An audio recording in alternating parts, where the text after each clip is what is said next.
Hindi na ba nagpaparamdam ang partner mo at kinalimutan ka na niya? Hindi na siya nag-text sa'yo o tumatawag?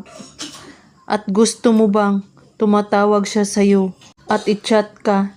Gawin mo ang ritual na ito at hindi siya mapapakali sa kakaisip sa'yo at tatawagan ka niya at i-chat ka kaagad. At maghanap siya ng paraan upang matatawagan ka niya.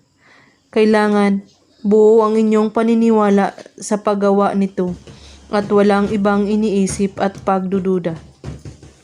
Ang kailangan sa ritual na ito ay ang panulat lamang, kahit anong kulay. Kunin mo ang panulat, isulat mo sa iyong palad, kanan man o kaliwa, ang pangalan at apelyido niya. At pagkatapos, halikan mo ang iyong palad. At hayaan mo lang ang iyong palad na malapit sa iyong bibig. At banggitin mo ito, pangalan at apelyido. Ikaw ay mababaliw sa kakaisip sa akin. At tatawagan mo ako ngayon din.